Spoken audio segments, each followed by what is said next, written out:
அன்பு கத்தோலிக்க உறவுகள் அனைவருக்கும் பொதுநிலையினர் பணியகத்தின் சார்பாக வாழ்த்துக்களும் வணக்கங்களும். வருகின்ற ஞாயிறு திருவழிபாட்டு வாசகங்களை கடவுளின் உயர்ந்த எண்ணம், பரந்த உள்ளம் என்கின்ற மைய கருத்தில் இப்பொழுது நாம் அனைவரும் இணைந்து சிந்திக்க இருக்கின்றோம். இந்த திருவழிபாட்டு வாசகங்கள் ஒவ்வொன்றும் எவ்வாறு தங்களுடைய வாழ்வில் ஒரு மாற்றத்தை ஏற்படுத்தி இருக்கின்றது, இந்த இறை வார்த்தை அவருடைய வாழ்வோடு எவ்வாறு ஒன்றித்து செல்கிறது என்பதை அன்பியங்களில் பகிர்ந்து கொள்வது போல இப்பொழுது நம்மிடம் பகிர்ந்து கொள்ள இரண்டு சகோதரிகளும் அருமையான சகோதரரும் நம் மத்தியில் வந்திருக்கிறார்கள். முதலில் இப்பொழுது அவர்கள் தங்களை அறிமுகப்படுத்திக் கொள்வார்கள். என் பெயர் லீனா டோம்னிக், தூய பனிமய அன்னை பேராளை. என் பெயர் பவுல்ராஜ் பிரசாத், குழந்தை திருத்தலம் கால்வல்காடு. என் பெயர் காட்சியா, பாத்திமா நகரம். மிக அருமையாக தங்களை அறிமுகம் செய்த நம்முடைய சகோதர சகோதரிகளுக்கு நன்றி. இப்பொழுது நாம் உடனடியாக முதல் வாசகம் என்ன சொல்கின்றது, குறிப்பாக இந்த முதல் வாசகம் சகோதரி லீனா டோம்னிக் உடைய வாழ்வில் எப்படி ஒரு மாற்றத்தை ஏற்படுத்தி இருக்கிறது என்பதை குறித்து இப்பொழுது நாம் முதல் வாசகம் எசாயா அதிகாரம் 55 இறை வார்த்தைகள் 6 முதல் 9 வரை. இந்த 6 முதல் 9 வரை உள்ள இறைவசனங்கள்ல எனக்கு மிகவும் பிடித்த வசனம், ஆண்டவரை காண்பதற்கு வாய்ப்புள்ள போதே அவரை தேடுங்கள், அவர் அண்மையில் இருக்கும் போதே அவரை நோக்கி மன்றாடுங்கள். 7ஆம் வசனத்துல பிற்பகுதி, அவர் அவர்களுக்கு இரக்கம் காட்டுவார். அவரை நோக்கி நாம் மன்றாடும் போது ஆண்டவர் நமக்கு இரக்கம் காட்டுவார். இந்த வசனம் என் வாழ்க்கையில எப்படி பாதிச்சது, என்னை தொட்டது அப்படின்னா, எனக்கு 2005ஆம் ஆண்டு திருமணமானது.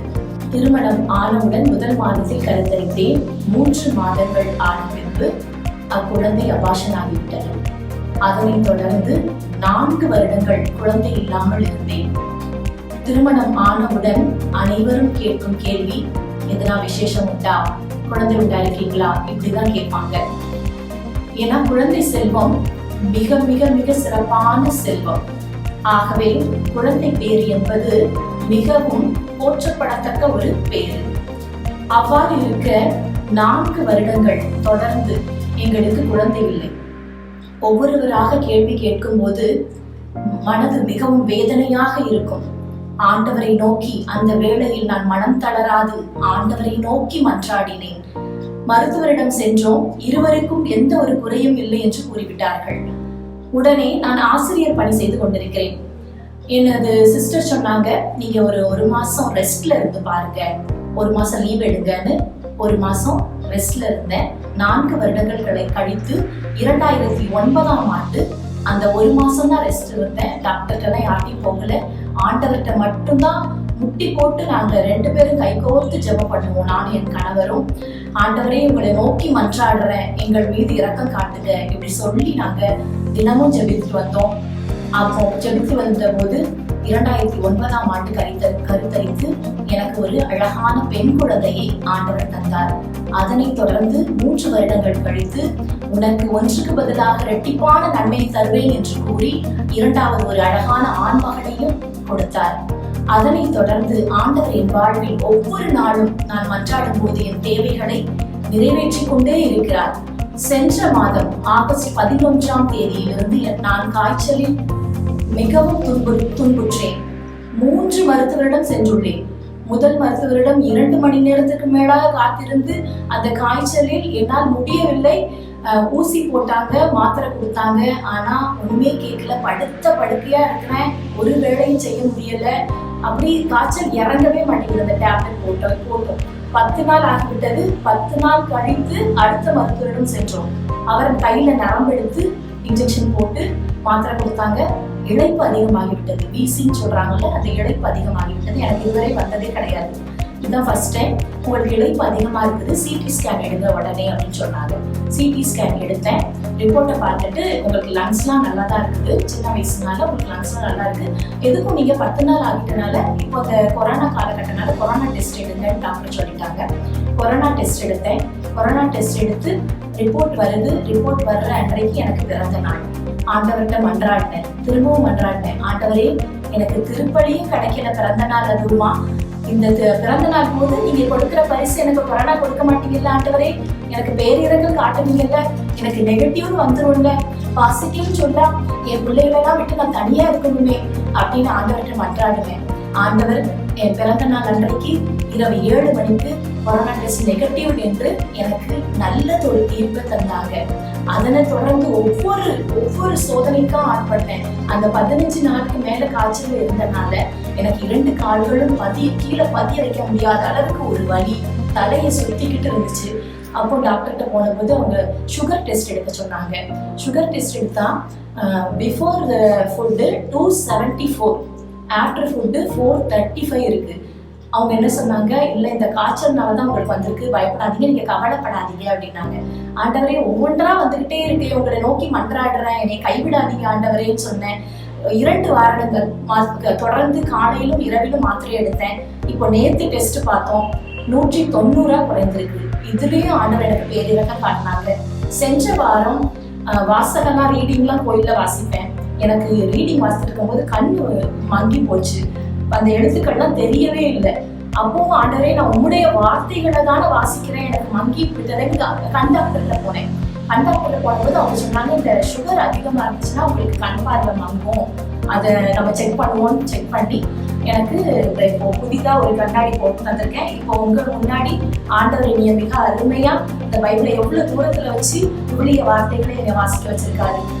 இவ்வாறு ஒவ்வொரு நாளும் நம்ம ஆண்டவரை ரொம்ப நெருக்கமா நம்மளுடைய ஃப்ரெண்டு மாதிரி, நம்மளுடைய தோழர் மாதிரி நம்ம பேசி நம்ம மன்றாடும் போது நமக்கு அவர் இரக்கம் காட்டுவார். குழந்தை இல்லாத இருக்கிற ஒவ்வொருவருக்கும் நான் சொல்லிக்கிறது தான், உங்களுடைய கஷ்டங்களை நான் அனுபவிச்சிருக்கிறேன். அதனால நான் தினமும் என் ஜெபத்துல குழந்தை இல்லாதவங்களுக்காக நான் ஒரு 10 மணி ஜெபமால ஒப்பு கொடுப்பேன். குழந்தை இல்லாதவங்க எல்லாம் கவலைப்படாதீங்க, நீங்க ஆண்டவரை நோக்கி மன்றாடுங்க, எனக்கு பேரிரக்கம் காட்டுற மாதிரி உங்க அனைவருக்கும் பேரிரக்கம் ஆண்டவர் காட்டுவார். அன்பு சகோதரி, உண்மையிலேயே ஒரு அருமையான ஆழமான ஒரு விசுவாச பகிர்வை இன்று நீங்கள் எங்களுடைய வாழ்விலிருந்து எங்கள் அனைவருக்கும் கொடுத்திருக்கிறீர்கள். யாரெல்லாம் விசுவாசத்தில் தளர்ச்சியுற்று, யாரெல்லாம் ஆண்டவரிடம் போகணுமா, போய் கேட்கணுமா அப்படிங்கிற ஒரு மனநிலையில் இருக்கிறவர்கள் எல்லாருக்கும் இன்னைக்கு நீங்க கொடுத்திருக்கிறது மிகப்பெரிய ஒரு ஊக்க மருந்து என்று நான் பார்க்கின்றேன். அந்த அளவுக்கு ஒரு அருமையான ஒரு விசுவாச பகிர்வு. அதற்காக கடவுளுக்கு நாம் அனைவரும் இணைந்து நன்றி கூற வேண்டும் என்று நான் நினைக்கின்றேன், இல்லையா? அந்த அளவுக்கு வாழ்க்கையில் எப்பொழுதெல்லாம் கஷ்டப்படுகின்றோமோ, துன்பப்படுகின்றோமோ, வேதனையோடும் கண்ணீரோடும் அவரை நாம் தேடி சென்றோம் என்றாலே அவருடைய இரக்கத்தை நாம் பெறுகின்றோம். உங்களுடைய நிகழ்வுகளை குறித்து நீங்கள் பேசும் பொழுது எனக்கு திருவிழத்தில் நிறைய கதைப்பாளர்கள் ஞாபகத்திற்கு வந்தார்கள். எடுத்துக்காட்டாக சாமுவேலினுடைய தாய் அண்ணா, பழைய ஏற்பாட்டில் ஆபிரகாமினுடைய மனைவி சாரா, புதிய ஏற்பாட்டில் திருமுழுக்கு யோவானுடைய தாய் எலிசபெத் அம்மாள், இப்படி அனைவருமே ஆண்டவரை தேட தேட அவருடைய இரக்கத்தை இவர்கள் பெறுகிறார்கள். இந்த ஒவ்வொரு முறையும் அவர்கள் இரக்கத்தை பெறும் பொழுது ஆண்டவரினுடைய பரந்த உள்ளம் என்பது யாரெல்லாம் அவரை தேடி செல்கிறார்களோ அவர்கள் அனைவருக்கும் அது கிடைக்கின்றது. அந்த பரந்த உள்ளத்தில் இருந்தும் உயர்ந்த எண்ணத்தில் இருந்தும் அவருடைய பேரிரக்கத்தை அவர்கள் பெறுகிறார்கள். இன்னைக்கு நம்ம வாசிக்கின்ற அந்த 55வது பிரிவு கூட ஆண்டவரின் பேரிரக்கம் என்ற தலைப்பின் கீழ் தான் அமைந்திருக்கிறது. இது பற்றி ஏதாவது உங்களுக்கு தெரிந்ததை நீங்கள் பகிர வேண்டும் என்ற ஆசைப்பட்டீர்கள் என்றால் சொல்லலாம். ஏன்னா கண்டிப்பா நீங்க நிறைய திருவிழியம் வாசிக்கிறேன்னு சொல்றீங்க. இந்த பகுதியை குறித்து உங்களுடைய கருத்து என்ன? கிமு 8ஆம் நூற்றாண்டின் பிற்பகுதியில வாழ்ந்தவர் இறைவாக்கினர் எசாயா. அவங்க இறைவனால சிறப்பாக தேர்ந்தெடுக்கப்பட்டு கற்பிக்கப்பட்டு யூதா மக்களுக்காக அனுப்பப்பட்டாங்க. அந்த யூதா நாடு இக்காலத்துல அந்த யூதா நாடு அசிரியர்களின் தாக்குதலுக்கு, அந்த பக்கத்து அண்டை நாடான அசிரியர்களின் தாக்குதலுக்கு உட்பட்டு இருந்துச்சு. ஆனா அந்த வலிமை வாய்ந்த அசிரிய நாட்டின் தாக்குதலை விட அந்த யூதா நாட்டுல வாழ்ற மக்கள் கடவுள் மீது நம்பிக்கை கொள்ளாம, விசுவாசம் இல்லாம பாவம் செய்து வாழ்ந்து வந்தாங்க அப்படின்றத எசாயா உணர்றாங்க. இவங்க கடவுள்கிட்ட இருந்து விலகி பாவம் செய்வதுதான் மிக முக்கியமான காரணம் அப்படின்றத எசாயா உணர்ந்தார். உடனே அவருடைய எழுச்சியூட்டும் சொற்களாலும் செயல்களாலும் அந்த மக்களையும் அந்த மக்கள் தலைவர்களையும் நீங்க உண்மையோடும் நேர்மையோடும் வாழுங்க, இல்லைன்னா உங்களுக்கு அழிவும் இருளும் தான் கிடைக்கும் அப்படின்னு எச்சரிக்கிறார். எச்சரிச்ச போதும், ஆயிரம் இருந்த போதும் தாவீதின் மரபுல உங்களுக்கு ஒரு தலைவர் வருவாரு, அவர் வந்தா இந்த அனைத்துலகம் அமைதி பெறும் அப்படின்னு முன்னறிவிக்கிறார். இந்த முன்னறிவிக்கிறது இதுதான் இந்த எசாயா 55 6 முதல் 9 வரைக்கும் அவர் விளக்குறாரு. அந்த 6 முதல் 9 3 கருத்துக்களை சொல்றாரு. கடவுளின் அன்பு, ஆண்டவரின் பேரிரக்கம், மன்னிக்கும் மனம். கடவுளின் அன்பை மனித அன்பால அளந்து விட முடியாது. கடவுளுடைய அன்பு எப்படிப்பட்டதுன்னா, ஏழை பணக்காரர், பணம் இருப்பவர் இல்லாதவர், உயர்ந்தவர் தாழ்ந்தவர் என்ற பாகுபாடு இல்லாம அனைவரையும் ஏற்று அவர்களுக்கு நிறைவாக, அவர்களின் தேவைகளை நிறைவாக பூர்த்தி செய்யும் தாயுள்ளம் கொண்டது கடவுளின் அன்பு. ஒரு தாய் நமக்கு எப்படி நம்மளை தேய்ச்சி நம்மளுடைய துன்பங்கள்ல பங்கெடுக்கிறாங்களோ, ஒரு தாயை போன்றது அந்த கடவுளின் அன்பு அப்படின்னு யூதா மக்களுக்கு தெரியப்படுத்துறார். அடுத்தது 2வது ஆண்டவரின் பேரிரக்கம். ஃபாதர் சொன்ன மாதிரி இந்த தலைப்பை 55க்கே ஆண்டவரின் பேரிரக்கம் தான் தலைப்பு வச்சிருக்கிறார். எப்படிப்பட்டதுன்னா, ஆண்டவருடைய பேரிரக்கம் எப்படிப்பட்டதுன்னா, இந்த மண்ணுலகில இருந்து விண்ணுலகு எவ்வளவு உயர்ந்து இருக்குதோ அந்த அளவுக்கு உயர்ந்தது ஆண்டவரின் இரக்கம். 3வதாக மன்னிக்கும் மனம். கொடியவர் எப்படிப்பட்ட பாவம் செஞ்சாலும் நீங்க திரும்பி வாங்க. தீய எண்ணம் கொண்டிருக்கீங்களா, நீங்க என்னிடம் திரும்பி வாங்க, உங்களை நான் மன்னிக்கிறேன். பெற்ற தாயா தந்தையா இருந்து உங்களை மன்னிக்கிறேன். அப்படி மன்னிப்பதுல மிக மிக உயர்ந்தவர் நம் கடவுள். இந்த 3 தலைப்புல கடவுளின் அன்பு, ஆண்டவரின் பேரிரக்கம், மன்னிக்கும் மனம், இந்த 3 தலைப்புல இந்த 6 முதல் 9 வசனங்களை எழுதியிருக்கிறார் எசாயா இறைவாக்கினர். மிக மகிழ்ச்சியாக இருக்கிறது. குறிப்பாக பொதுநிலையினர் இந்த அளவுக்கு இறைவார்த்தை ஆழமாக சிந்திக்கிறார்கள், வாசிக்கிறார்கள், பின்னணியை பற்றி தெரிந்து கொள்கிறார்கள் என்று உங்களுடைய வாயிலிருந்தே வரும் பொழுது உண்மையில் திருநிலையினராக இருக்கிற நாங்கள் மிக பெருமிதம் கொள்கின்றோம். நன்றி சகோதரி.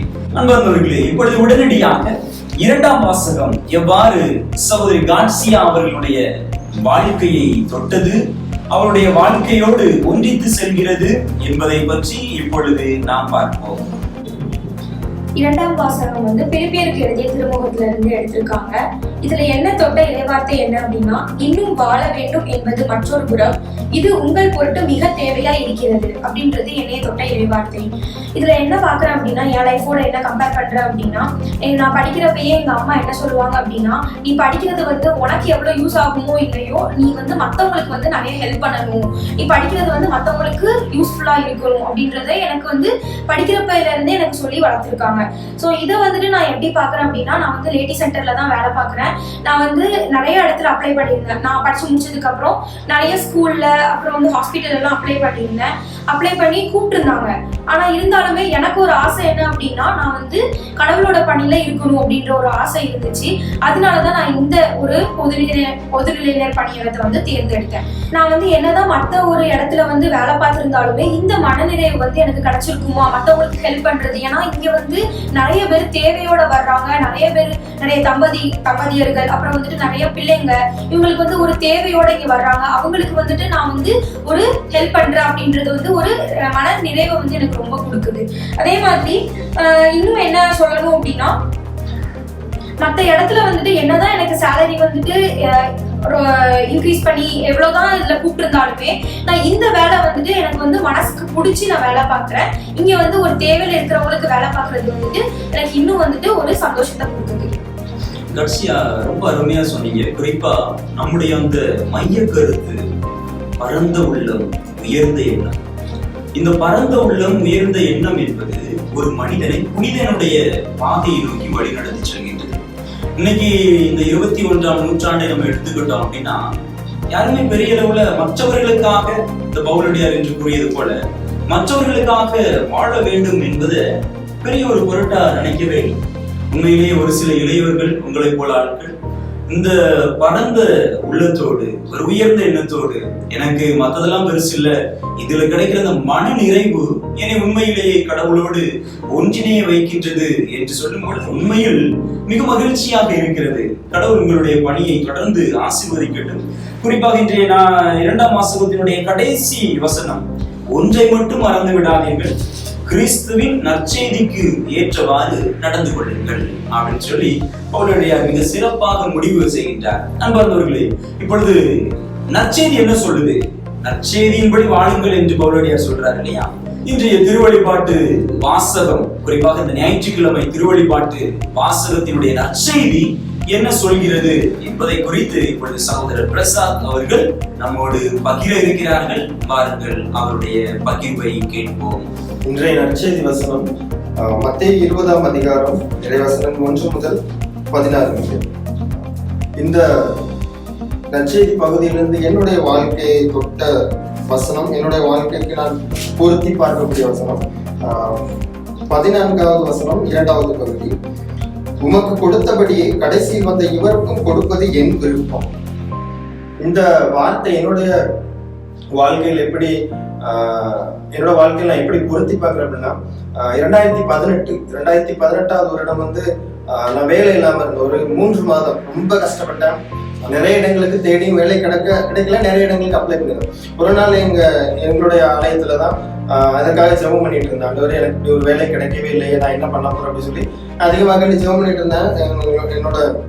எனக்கு நெருக்கமான ஒரு தந்தையோடு பேசிட்டு இருந்தேன். அப்ப எனக்கு ஒரு இடத்துல இருந்து ஒரு தொலைபேசி அழைப்பு வந்தது. அவங்க என்னை கூப்பிட்டு இப்படி வந்து நீங்க அப்ளை பண்ணியிருப்பீங்க, நீங்க இன்டர்வியூக்கு வாங்க அப்படின்னு சொல்லி என்னை வந்து கூப்பிட்டாங்க. ஸோ அந்த டைம் நானும் அதுக்கு இன்டர்வியூக்கு போனேன். நான் அந்த இன்டர்வியூக்கு போகும்போது அது ஒரு ஸ்கூல்ல தான் நான் அப்ளை பண்ணியிருந்தேன். நான் இன்டர்வியூக்கு போனேன். இன்டர்வியூ போகும்போது எனக்கு அந்த ஸ்கூலை பார்க்கும்போது ரொம்ப பிரமிப்பா இருந்துச்சு. இவ்வளோ பெரிய ஸ்கூல், இவ்வளோ பெரிய இடம், ஸ்கூல் உள்ள போனா எல்லா கிளாஸ் ரூம்லையும் ஏசி, எல்லாமே ஒரு ஹைஃபையான ஸ்கூல். எனக்கு உள்ள போகும்போது எனக்கு தெரிஞ்சிச்சு, இங்க நமக்கு வேலை இருக்காது, இது நம்ம தகுதிக்கு ரொம்ப ஒரு பெரிய விஷயம், இங்க நம்ம இப்படியே வேலை பார்க்க போறோம் அப்படி சொல்லி எனக்கு அது வியப்பா இருந்தது. அந்த ஸ்கூலுக்குள்ள போகும்போது எனக்கு நம்பிக்கை இல்லாம தான் அந்த ஸ்கூலுக்குள்ள போனேன். நான் போயிட்டு இன்டர்வியூ அட்டன் பண்ணேன். அவங்க டெமோ கிளாஸ் எடுக்க சொன்னாங்க, எடுத்தேன். நான் எடுத்து முடிச்ச உடனே அந்த ஸ்கூலோட சேர்மன் என்ன அனுப்புனாங்க. அவங்க என்னைய செலக்ட் பண்ணியிருந்தாங்க அந்த ஸ்கூல்ல. இப்போ எனக்கு ரொம்ப ஆச்சரியமா இருந்தது. ஏன்னா நம்ம படிச்ச ஸ்கூல் கூட அப்படி கிடையாது. நம்ம படிச்ச ஸ்கூலுமே ஒரு நார்மலான ஒரு சாதாரண ஸ்கூல்ல படிச்சோம். ஆனா நமக்கு வேலை பார்க்க போற இடம் இவ்வளவு பெரிய இடமா இருக்கு அப்படின்னு எனக்கு ரொம்ப ஆச்சரியமா இருந்தது. நான் நிறைய பேர் சொல்ல கேட்டிருக்கேன். எனக்கு நெருக்கமான தந்தை சொல்றதும் இல்ல நிறைய பெரியவங்க சொல்ல கேட்டிருக்கேன். ஆலயத்துக்கு சொல்லும் போது முதலாவது நன்றி செலுத்துறதுக்காக ஆலயம் சொல்லணும். நான் இன்றைக்கு அந்த இன்டர்வியூ முடிச்சுட்டு நான் வந்த உடனே நான் சர்ச்சுக்கு போகும்போது எனக்கு வந்து நன்றி சொல்ல மட்டும் தான் தெரிஞ்சது. அது மட்டும் இல்லை, அதுக்கப்புறம் நான் நிறைய நாட்கள் திரும்ப போக நான் நிறைய நாட்கள் வெறுமனே நன்றி மட்டுமே சொல்லியிருக்கேன். ஆண்டவர், எனக்கு இதுக்கு தகுதியே இல்லை, ஆனா நீங்க எனக்கு இதை கொடுத்துருக்கீங்க அப்படின்னு நிறைய நேரங்கள் நான் ஆலயத்துக்கு போகும்போது நான் நன்றி மட்டுமே சொல்லியிருக்கேன். அந்த இடத்துல பணிபுரிகிற அளவுக்கு எனக்கு தகுதி இல்லை. ஆண்டவர் வந்து அவருடைய பேர் இறக்கத்தினால, அவருடைய பரந்த உள்ளத்தினால அந்த வேலையை எனக்கு கொடுத்தார். அதுக்கப்புறம் நான் இன்னொரு இடத்துல வேலைக்கு சேர்ந்தேன். அந்த இடத்துலயும் வந்து என்னோட நல்ல தகுதி உள்ளவங்களா இருந்தாங்க. ஆனா அந்த இடத்துல ஆண்டவர் வந்து எனக்கு உயர்வு கொடுத்தாரு. அந்த இடத்துல எனக்கு ஒரு நல்ல ஒரு சம்பளம் கொடுக்கப்பட்டுச்சு, நல்ல உயர்ந்த ஒரு மதிப்பு கொடுக்கப்பட்டுச்சு. எல்லாமே ஆண்டவருடைய ஒரு பேரிறக்கமா என்னால பார்க்க முடிஞ்சது. அதுக்கப்புறம் நான் எப்பெல்லாம் ஆலயத்துக்கு போனாலும் எனக்கு நன்றி மட்டும்தான் வரும். ஆண்டவரே, எனக்கு இந்த விஷயம் நீங்க பண்ணிருக்கீங்க, நன்றி. எனக்கு வந்து இதை பெற்றுக்கொள்வதற்கு தகுதியே கிடையாது, ஆனாலும் இதை நீங்க எனக்கு கொடுத்திருக்கீங்க, அதுக்கு நன்றி. பிரசாத், அருமையா சொல்லிட்டு இருந்தீங்க. ஆண்டவருடைய பேரிறக்கம் உங்கள் மீது விழுந்திருக்கு, நல்ல உயர்வான மதிப்பை கொடுத்தாங்க, நிறைய நீங்க நினைச்சு பார்க்காத விடத்தில் ஆண்டவர் உங்களை ஆசீர்வதித்திருக்கிறார் அப்படின்னு ஆண்டவர்களை நன்றி சொல்றீங்க. என்னுடைய ஒரு சிறிய கேள்வி என்ன அப்படின்னா, இந்த மாதிரியான சூழ்நிலையில உங்களை சுத்தி இருந்தவங்களுடைய பார்வை உங்களை குறித்து எப்படி இருந்தது? அதுவும் இந்த நற்செய்தியில் நம்ம பார்க்கிறோம். இந்த நிலக்கிழார் வந்து கடைசியா வந்தவங்களுக்கு முதலாவது வந்தவங்களுக்கு ஒரே மாதிரியான ஊதியத்தை கொடுத்தார். நான் சொன்ன என்னுடைய வாழ்க்கையில் ஆண்டவர் வந்து எனக்கு அந்த உயர்வை கொடுத்தார். ஸோ இந்த நற்செய்தியில் நம்ம பார்க்குற மாதிரி அந்த முதலாவது வந்தவங்க கடைசியா வந்தவங்கள பொறாமை கொள்றாங்க. அதை வந்து அந்த நிலக்கிழார்ட்டே சொல்றாங்க, எங்களுக்கும் அவங்களையும் நீங்க சமப்படுத்திட்டீங்க அப்படின்னு. அவங்க இதே மாதிரி நான் 2வது பணியமர்த்தப்பட்ட இடத்துல வந்து எனக்கு அந்த சூழ்நிலைகள் இருந்தது, இப்போ இருக்கிறது அதே சூழ்நிலை. என்ன சூழ்நிலை இருக்கிறவங்க, அவங்க எல்லாம் நல்லா குவாலிஃபைடா இருக்கிறாங்க, அவங்க எல்லாம் அதிகமான ஒரு எக்ஸ்பீரியன்ஸோட இருக்கிறாங்க. ஆனா நான் வாங்குற சம்பளத்துக்கும் அவங்க வாங்குற சம்பளத்துக்கும் வித்தியாசம் இருக்கு. நான் அதை அதிகமா ஆண்டவர்கிட்ட அதான் நன்றி செலுத்துறேன். அதாவது எனக்கு அந்த தகுதி இல்லை, ஆனா அவருடைய இரக்கம், அவருடைய பேர் இரக்கத்தினால நமக்கு இந்த நிலைமையை கொடுத்திருக்கிறாரு அப்படி நான் நன்றி செலுத்துறேன். ஆனா சூழ்ந்து இருக்கிறவங்க அதை வந்து ஒரு பகைமை உணர்வு கூட பார்க்கதான் செய்யறாங்க. இந்த நற்செய்தியை படிக்கும்போது எனக்கு அந்த உணர்வு வந்துச்சு. இந்த நற்செய்தி கடைசியா நான் படிக்கும் போது இந்த கடைசியா வந்த வேலைவாய்ப்புகள் யாருமே அதை வந்து பெருசா பார்க்கவே இல்லை. அவங்க யாருமே அது முதலாவது இந்த பொறாமைப்பட்டவங்க அவங்க யாருமே சண்டையை போடல, விளக்கலாட்டு அதை கொடுத்து அவங்க எதுவும் சொன்னாங்கன்றது நடிச்சது இல்லை. சரி, என்னைய பத்தி அதை சொல்றாங்க, என்னை பத்தி பொறாமைப்படுறாங்கிறது நானும் அதிகமா அதை கருத்தில் கொள்றது இல்லை. ஏன்னா இது கடவுள் கொடுக்குற உயர்வு, இது நம்மளுடைய தகுதிக்கு இல்லைன்னா என்னுடைய ஒரு படிப்புக்கோ கிடைக்கப்பட்ட உயர்வு இல்லாம அது அவருடைய பேர் இருக்கிறதுனால கொடுக்கப்பட்டது அப்படின்னால இதையும் அவரே பார்த்துப்பாரு அப்படின்னு சொல்லி என்னோட வாழ்க்கை. சூப்பர், ரொம்ப அருமையா சொன்னீங்க பிரசாத். உண்மையிலேயே இந்த நற்செய்தி குருமடத்துல படிக்கும் பொழுது என்னை அதிகமாக தொட்ட ஒரு பகுதி விடுதலை இறையியல் என்று 1970-80களில் குறிப்பாக தென் அமெரிக்க நாடுகள் எல்லா நாடுகளிலும் இது சூழ்ந்திருந்த காலம். அந்த காலத்தில் அவர்கள் அதிகமாக அடிப்படையாக வைத்திருந்த ஒரு நற்செய்தி பகுதி என்னவென்றால் இதுதான். இன்று நம்மிடையே பல பேர் இருக்கிறாங்க, நம்முடைய அரசாங்கம் ஏன் இடஒதுக்கீடு கொடுக்கிறார்கள், குறிப்பாக தாழ்த்தப்பட்ட சமுதாயம் என்று ஒரு சிலரை தேர்ந்தெடுத்து ஏன் அவர்களுக்கு இடஒதுக்கீடு தவறு என்றெல்லாம் இன்னைக்கு படித்த இளைஞர்கள் உட்பட பேசுவது உண்டு. அன்பார்ந்தவர்களே, இந்த நற்செய்தியை குறித்து நாம் பார்க்கும் பொழுது ஆண்டவர் ஒரு நல்ல ஒரு கேள்வியை கேட்கிறார். நான் நல்லவனாய் இருப்பது உனக்கு ஏன் பொறாமை அப்படிங்கிற ஒரு கேள்வியை கேட்கிறார். இதை நம்ம பழைய ஏற்பாட்டு பகுதிகளிலும் நிறைய பார்க்கலாம். காயின் ஆபேல் 2 பேரும் ஒருத்தர் அடிச்சு தம்பிய கொன்றாரு அப்படின்னா காயின் ஆபேல் மேல் கொண்டிருந்த பொறாமை. அதே போல யோசேப்பு மீது அவருடைய சகோதரர்கள் 11 பேர் அவரை எப்படியாவது வீழ்த்திவிட வேண்டும் என்று கொலை செய்ய வேண்டும் என்றுதான் அவர்கள் திட்டமிடுகிறார்கள். ஆனால் கடைசியாக ஒரு பால் கிணற்றில் தள்ளிவிட்டு சென்று விடுகிறார்கள். இப்படி நிறைய பகுதி மனித இனம் முழுவதும் பொறாமை என்பது ஒரு புறம் இருந்து கொண்டே இருக்கிறது. ஆனால் ஆண்டவர் இன்றைய முதல் வாசகத்தில் கூறியது போல உங்களுடைய எண்ணங்கள் வேறு, என்னுடைய எண்ணங்கள் வேறு, உங்களுடைய வழிமுறைகள் வேறு, என்னுடைய வழிமுறைகள் வேறு என்று குறித்து மிக தெளிவாக இன்றைய நற்செய்தியில் நமக்கு எடுத்துக் கூறுகிறார். இன்னும் இன்றைய நற்செய்தியில நிறைய விடயங்கள் நம்முடைய வாழ்க்கையை தொடும்படியாக இருக்கிறது. சில விடயங்களை மட்டும் இதே போல் முன்குறைத்து உங்களோடு பகிர்ந்து கொள்கிறேன். அந்த முதலாளி அந்த பணியாளர்களை பார்த்து கூறுவது தோழரே அப்படின்னு சொல்லி கூறுறார். ஒரு முதலாளியே தன்னுடைய பணியாளர்களை பார்த்து தோழரே, நண்பரே, நம்மளாம் ஒரே போல சமம் என்று கூறும் பொழுது, ஆனால் அந்த தொழிலாளிகளுக்கு மத்தியில் நம்மளெல்லாம் சமம் அப்படிங்கிறத அவங்களால பார்க்க முடியல. இன்னைக்கு நம்ம பல வேலைகளில் நானும் அவனும் சமமா, எனக்கு எவ்வளவு திறமை இருக்கு, என்ன இப்படி இவனை போட்டு ஆண்டவர் தூக்கி விட்டுட்டு இருக்காரு, அல்லது இந்த முதலாளி அல்லது இந்த மேனேஜர் தூக்கி விட்டுட்டு இருக்காருங்கிற மாதிரியான பல கேள்விகள் நம்மிடத்தில் உண்டு. ஆனால் ஆண்டவர் மிக தெளிவாக கூறுகிறார் அனைவரும் சமம் என்று. இன்னைக்கு நிறைய பிரச்சனைகளுக்கு காரணம் மற்றவர்களை நாம் சமமாக கருதாமல் இருப்பதுதான். நான் உயர்ந்தவன், என்னுடைய பின்புலம் வேற, நான் திறமையானவன், இப்படியான நிலையில் உயர்ந்த எண்ணத்திற்கு பரந்த உள்ளத்தோடு செயல்படக்கூடிய நாம் பல நேரங்களில் குறுகிய உள்ளத்தோடும் குறைந்த எண்ணத்தோடும் நாம் செயல்படுகின்றோம் என்பதை இன்றைய நாள் நற்செய்தி நமக்கு ஒரு சாட்டை அடி கொடுக்கிறது. அன்பார்ந்தவர்களே, இன்னும் ஒரு கேள்வி. இதை யாரு கேட்கிறா? அந்த கூலி ஆட்கள் கேட்கிறார்கள். எங்களையும் அவர்களையும் இணையாக்கி விட்டீரே என்று. எல்லாரும் இணைதான் அப்படின்னு சொல்றதுதான் ஆண்டவர் இந்த தோழரே என்று மிக அருமையாக கூறுகிறார். நம்ம இதே போல நிறைய விடயங்கள் இதற்குள் ஒளிந்து கிடக்கின்றன, நம்முடைய வாழ்க்கையோடு உரசி பார்க்க காத்து இருக்கின்றன. ஆக இந்த காணொலியை பார்க்கின்ற நீங்களும் உங்களுடைய கருத்துக்களை இவரோடு பகிர்ந்து கொள்ளலாம்.